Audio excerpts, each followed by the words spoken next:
Estamos de regreso en el foro Todo con Educación, reflexiones sobre la reforma educativa. En este primer bloque hemos hablado sobre la evaluación, sus posibilidades, su desgaste, todo lo que ha ido sucediendo, la confrontación con la Coordinadora Nacional de Trabajadores de Educación, y seguimos aquí, Abril Alzaga. Sí, a mí me surgía hace un momento una duda en cuanto a la evaluación.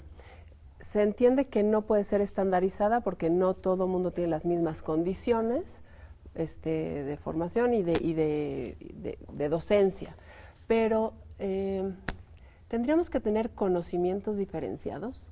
O sea, un chico de Oaxaca de segundo de secundaria o de primero de primaria tendría que tener los mismos conocimientos de matemáticas, de ciencias naturales, de ciencias que un niño de la Benito Juárez de aquí del Distrito Federal. O están pidiendo que no se evalúe el mismo contenido. Ahí, no sé, me surge esa duda, ¿no? Yo creo que incluso México se ha equivocado terriblemente porque le da la mejor educación al que menos la necesita y la peor al que más lo necesita. Incluso yo diría, la mejor formación en la expresión oral, escrita, en la lectura, en la matemática, debe ser para las personas que están en condiciones de menos habituallamiento para su desarrollo. No, el problema es que se está evaluando cómo se enseña. Y se está pensando que se enseña igual en una escuela multigrado, en que hay un solo profesor que tiene que atender a muchachos de distinto grado, que a una escuela completa, digamos, para decirlo así, en la Colonia del Valle. A mí parece que, desde el punto de vista, digamos, que es el que yo puedo hablar, que es académico, toda evaluación tiene que cumplir dos cosas: ser confiable y ser válida. Confiable quiere decir que funcione como un termómetro que siempre mide lo mismo y no que mide al garete. Y que sea válida es que tenga validez con respecto a lo que mide. Y yo quiero aquí poner una objeción fuerte desde el punto de vista técnico. Se ha hecho una evaluación a la permanencia que califica cómo ha sido el desempeño de un profesor durante 10, 15 o 16 o 20 años, con 4 evidencias que sube a una plataforma, un examen y una planeación didáctica, artificial. Y con base en eso, se quiere decir cómo ha sido el desempeño de un profesor o de una profesora durante años. Es tanto, permítame la analogía, como medir con un calibrador de llantas el colesterol de la sangre de una persona. Técnicamente es inválido y no es confiable. Por eso la evaluación conduce al estigma. Por eso la evaluación se va a convertir en un mecanismo para conservar el empleo, pero no para transformar la actividad en el área. Y ustedes, si quieren, hagamos más diálogo, pero no. A mí sí me parece fuerte el hecho de que se pensara que estamos pensando en dar una evaluación, de hacer una evaluación más suavecita, pobrecitos. No, la educación tiene que ser de gran calidad para todos los mexicanos y por eso se tiene que tomar en cuenta el contexto, no para hacer una evaluación más baratita. Pero entonces, a ver, doctor, todos, ¿cómo evaluamos a la educación? A ver, rapidísimo, yo digo, en el contexto del aula, no se puede hacer desde la Ciudad de México es decir, habría que confiar muchísimo más en la estructura de pares. Todos los profesores saben quiénes son los buenos profesores en su barrio, en su zona. ¿Por qué no hacer espacios colegiados, espacios de pares, como se hace en la educación superior? Ya hicieron la evaluación, por lo menos en sus primeras etapas, y nadie ha aprendido nada de ella.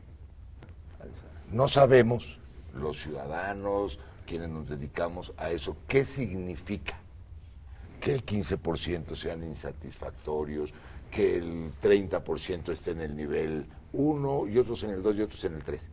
¿Qué significa para la educación de México? No lo sabemos. ¿Qué significa para el profesor el haber obtenido ese resultado? ¿A qué tipo de medidas realmente educativas conduce la evaluación? La evaluación no puede ser un fin en sí mismo. Pero ¿cómo fue diseñada la evaluación? O sea, aquí la pregunta que surge de pronto es ¿cómo fue diseñada la evaluación. ¿Quién la diseñó? Bueno, la evaluación no ha sido diseñada por los trabajadores directamente. Miren, yo creo que para poder tener una evaluación real, tendría que ser una evaluación colectiva, no de una sola institución. Y, por ejemplo, nosotros estamos siendo evaluados diariamente desde los alumnos, los padres de familia y el colectivo en caso de las escuelas que son de organización completa. Esa es la evaluación real. Las demás evaluaciones que se hacen desde fuera de lo que es el sistema educativo, pues no tienen el contexto real de qué es lo que se desarrolla dentro de un aula de clases. Es como si uno quisiera evaluar la función de algún médico, ¿no? Nosotros no tenemos esa formación, somos totalmente ajenos a ese campo. Entonces, ¿quiénes deben de construir un instrumento de evaluación y que sirva para mejorar y superar las debilidades que se pudieran tener? Pues es la comunidad escolar. Esa es la mejor evaluación que podemos tener, de acuerdo a lo que nosotros tenemos, con lo que contamos en nuestra comunidad escolar. Y si una comunidad escolar reprueba a un profesor, ¿qué acciones deberíamos tomar al respecto? Yo en esa parte, bueno, como movimiento hemos planteado que una evaluación verdadera, real, tiene que seguirse formando en el esquema general. ¿Por qué decimos que esta evaluación fue planteada mal? Porque si fuera real de una transformación de educación verdadera de nuestro país, pues no tendrían los miles y miles de federales y militares en los espacios de evaluación. ¿Por qué? Porque el Estado mexicano, ¿a qué le está teniendo miedo?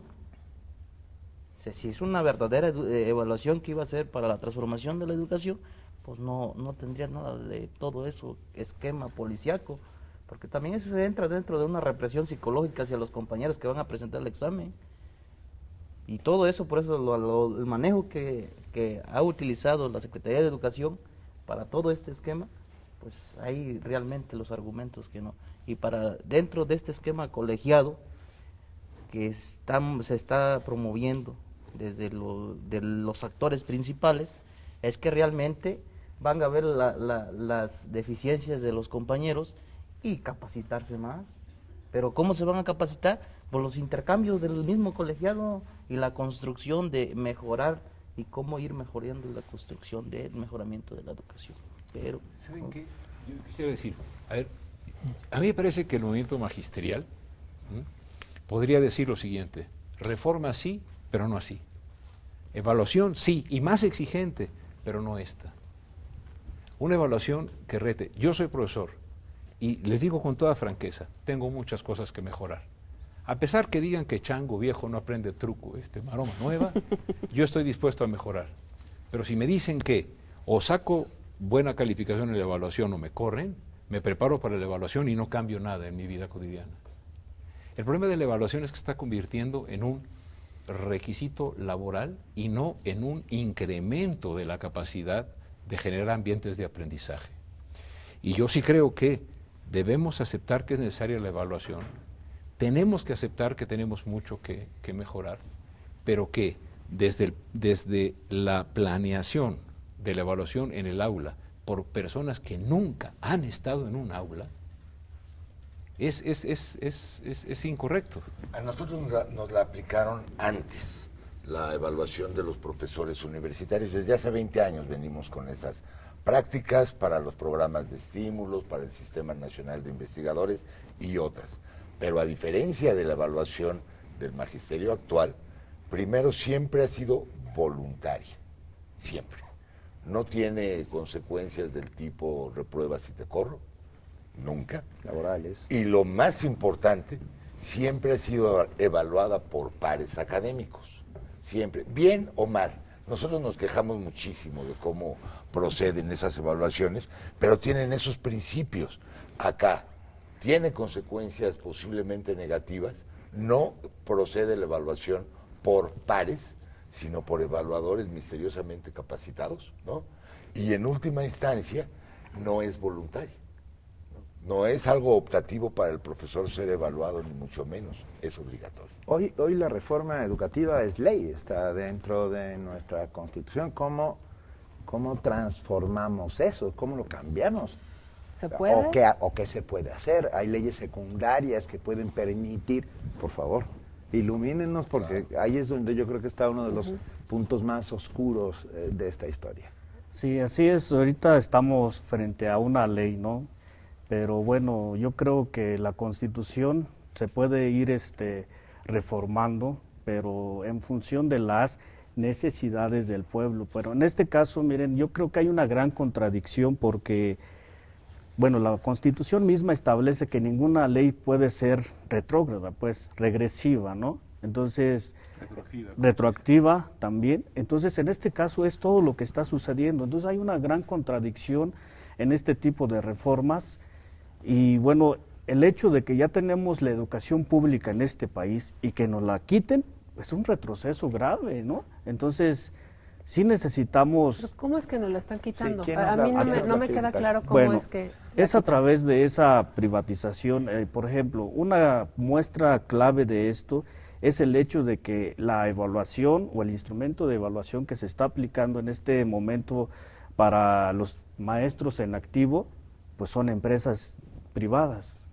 Entonces, ese es el inicio de la privatización. Ahora, en la parte de la reforma que se ha hecho, bueno, se le agrega una palabra que luego parece ser simple y que no tiene ninguna lectura o ninguna cuestión que indique que se va a privatizar, es el asunto de servicio. Entonces, si revisamos esa palabrita, si contratamos X servicio, ¿qué sucede? La pagamos.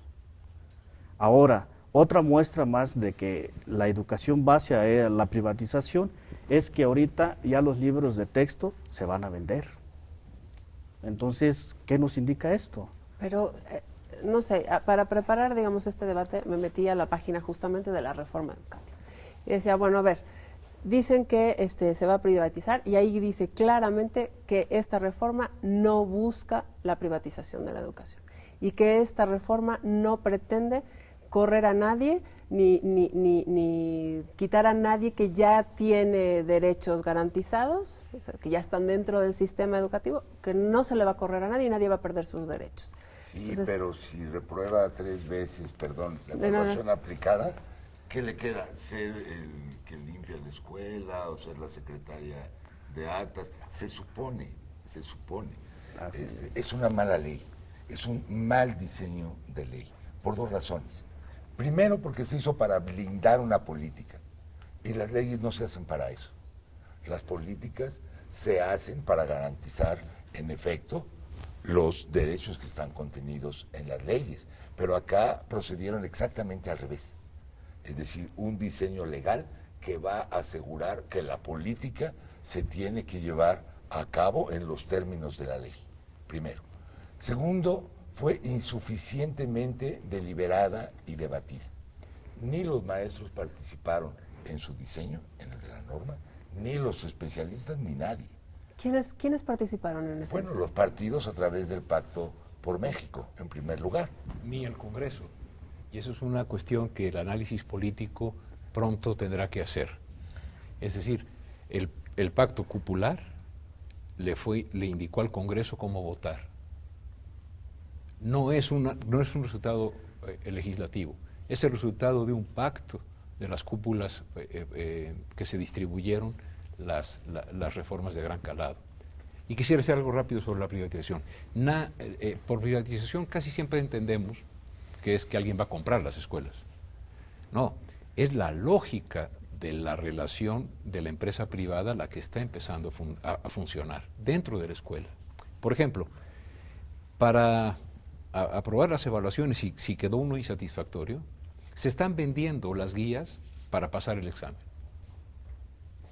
Se ha dado a la escuela el dinero para que mande a los profesores a empresas como el TEC de Monterrey o como otras, tiburones y tiburoncitos, que te dicen, como los verificentros, o pasas o te regreso el dinero.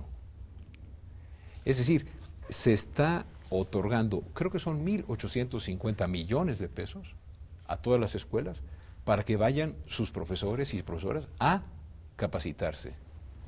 ¿Qué es eso? Es meterlos en una lógica. En la secundaria los libros de texto son comprados, ¿no?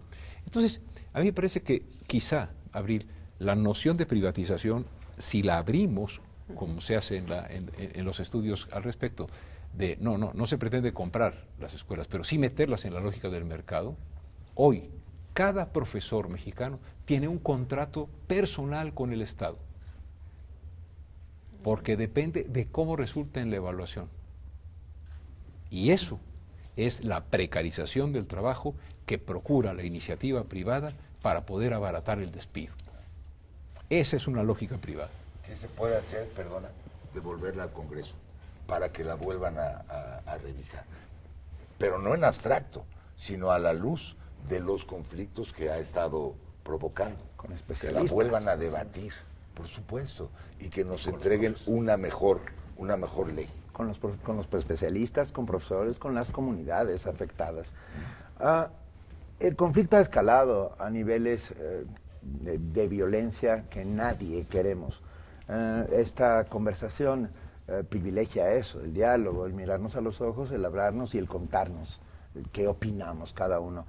Después de mucho tiempo, por fin, la Coordinadora Nacional de Trabajadores de la Educación se ha sentado a la mesa con las autoridades federales. Todavía es muy pronto para evaluar este primer paso, pero quiero saber cómo se sienten ustedes como coordinadora.